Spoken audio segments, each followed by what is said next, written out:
Всем привет! Сегодня мы рассмотрим книгу Роберта Кийосаки «8 финансовых заблуждений». Посмотрев это видео, вы узнаете, какие предрассудки укоренились в нашем сознании и почему они мешают нам разбогатеть. Заблуждение номер 1. Получите высшее образование.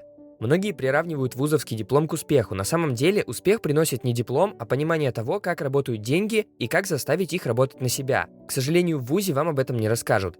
Образование не учит людей жить, полагаясь на самих себя. Оно готовит наемных работников, а не боссов.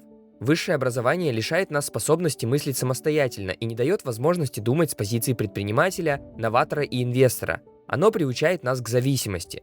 Получая образование, вам сначала дают базовые знания, а затем обучают каким-то специальным навыкам, которые нужны только наемным работникам. В наше время пора уже научиться мыслить самостоятельно. Не попадайтесь на крючок высшего образования. Лучше прямо сегодня займитесь своим финансовым образованием и начните путешествовать к финансовой свободе. Заблуждение номер 2. Найдите хорошую работу. Самый большой обман, который мы слышим, это то, что нам нужна работа. На самом деле работа делает вас беднее, особенно если она высокооплачиваемая, так как в этом случае приходится платить больше налогов. Единственный способ избежать этого состоит в том, чтобы стать владельцем крупного бизнеса или инвестором. Только эти люди по-настоящему богаты. Система в нашем мире устроена так, что поощряет богатых. Она дает им возможность сохранять деньги, в то время как вы продолжаете платить налоги. Устраиваясь на работу, у вас будет чувство надежности, но на самом деле наличие работы не делает вашу жизнь безопаснее и надежнее. Достаточно только взглянуть на состояние экономики и на данные о ликвидации рабочих мест. В экономике, в которой происходят массовые увольнения, намного надежнее иметь свою компанию, где вы будете иметь возможность сами увольнять людей. Заблуждение номер 3. Усердно трудитесь. Одно из самых прочно укоренившихся убеждений – это то, что усердный труд всегда вознаграждается. В действительности можно зарабатывать деньги, не трудясь в поте лица. Почему усердный труд не приносит результатов? Казалось бы, речь идет о простом математическом уравнении. Затраченные усилия равны вознаграждению. Возможно, когда-то так и было, но сегодня возникают две проблемы. Во-первых, усердный труд в качестве наемного работника действительно может принести вам больше денег, но одновременно с вас взимают больше налогов.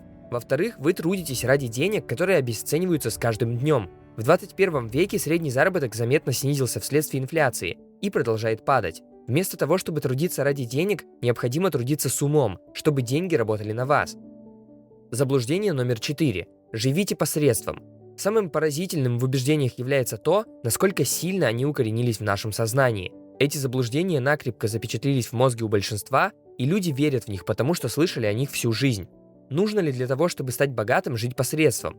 На первый взгляд в этом утверждении есть смысл, но единственные люди, которые живут посредством, это бедняки. Богатые не следуют этому правилу. Вместо этого они создают себе средства для еще лучшей жизни. Жить посредством – это порочное мировоззрение, поскольку оно не дает вам мыслить шире. Вместо того, чтобы развивать в себе творческие способности и зарабатывать больше денег, вы безжалостно отказываете себе во всем. Думайте как инвестор или предприниматель. Определите, что вам нужно, и разработайте план, каким образом это можно приобрести, увеличивая свои активы. Если вы живете посредством, у вас никогда не появится возможность расширить активы, и вы не сможете выбраться из нужды, так как вам придется постоянно урезать свои потребности. Если хотите мыслить как богатые люди, задавайте себе вопрос: каким образом я могу себе это позволить, а не уговаривайте себя, что вам это не по карману. Заблуждение номер 5. Копите деньги. Что отложишь, то и будешь иметь. Откладывай на черный день. Эти и другие похожие выражения родители внушают детям с самого раннего возраста. К сожалению, все это неправда.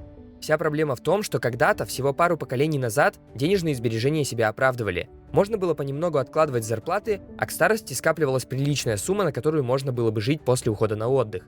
Ваши предки именно так и поступали, и эта система действовала. Но то, что годилось для них, не годится в условиях нынешней экономики.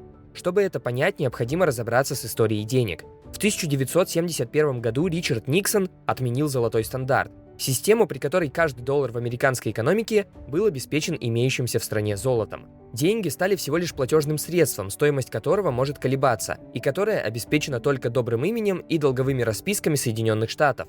Поэтому сегодня мы и наблюдаем резкие взлеты и падения в экономике. Те, кто копит деньги, обречены на проигрыш, потому что тот доллар, который вы сэкономите сегодня, через год будет стоить меньше. Если вам интересно, как откладывать деньги, чтобы инфляция не съедала ваши сбережения, советую посмотреть наше видео о сложном проценте. Ссылка будет в описании. Заблуждение номер 6. Ваш дом – это актив. Актив – это то, что направляет деньги в ваш карман. Если вы построили дом и сдаете его в наем, тогда это актив. Что же касается дома, в котором вы живете, то он не может быть активом, так как постоянно вытягивает деньги из вашего кармана. То есть это явный пассив. Все активы делятся на 4 основные категории: бизнес, ценные бумаги, недвижимость и сырье. Если вы предприниматель или владелец фирмы, то ваш бизнес представляет собой актив. К бумажным активам относятся акции, облигации, паи инвестиционных фондов и так далее. Говоря о недвижимости, речь идет об инвестициях в недвижимость, которые приносят вам ежемесячную прибыль в виде арендной платы. Наконец, сырьевые активы включают в себя золото и другие ресурсы типа нефти, газа и так далее. Заблуждение номер 7. Избавьтесь от долгов. Все ли долги плохи? У богатых есть долги, как правило, очень большие. Более того, богатые люди используют долги, чтобы становиться еще богаче. Разница между бедными и богатыми заключается в понимании того, что долги могут быть хорошими и плохими. Плохой долг – это тот, который делает вас беднее. Например, задолженность по кредитной карте или кредит на покупку автомобиля. Такие долги используются для приобретения пассивов. Хороший долг делает вас богаче. Например, предположим, у вас есть 100 тысяч долларов. Если вы используете эти 100 тысяч в качестве авансового платежа для покупки недвижимости стоимостью 500 тысяч долларов, то это будет означать, что вы приобрели актив стоимостью 500 тысяч долларов всего за 100 тысяч. Разница в 400 тысяч долларов – это хороший долг. Вместо того, чтобы всеми силами избавляться от долгов, Кийосаки призывает повысить уровень своего финансового образования и научиться делать хорошие долги, которые будут работать на вас. Заблуждение номер 8. Делайте долгосрочные диверсифицированные инвестиции. Практически каждый консультант в банке скажет вам, что для обеспечения финансовой безопасности необходимо диверсифицировать инвестиции, то есть вложить деньги в акции, облигации и паи инвестиционных фондов. К сожалению, это нельзя назвать настоящей диверсификацией, потому что осуществляется она только в одном классе активов – в ценных бумагах, то есть там, где банки имеют самый большой доход. При этом полностью игнорируются такие классы активов, как недвижимость, сырье и бизнес. Подлинная диверсификация заключается в инвестировании в различные классы активов, а не в акции различных компаний. Заключение. Можно ли сказать, что мы подверглись промыванию мозгов в финансовом плане? Да. Главная причина, которая мешает людям разглядеть истину, заключается в том, что мы приучены бездумно повторять мантры, которые не дают нам обрести богатство. Слово обладает такой силой, что способно сделать нас как богатыми, так и бедными. Школьная система выпускает хорошо подготовленных наемных работников. В возрасте, когда формируется личность человека, семья и школа учат нас повторять слова, которые считаются финансовой мудростью, но в действительности являются формой самообмана. Без солидного финансового образования вы так и останетесь пленником рабского мышления. Если вы хотите изменить свою жизнь, прежде всего измените мысли. Вашим преимуществом перед окружающими могут быть только финансовые знания, и сегодня они на вес золота. Большое спасибо за просмотр, ставьте лайки, подписывайтесь на канал и не забывайте про колокольчик. До встречи в следующем видео.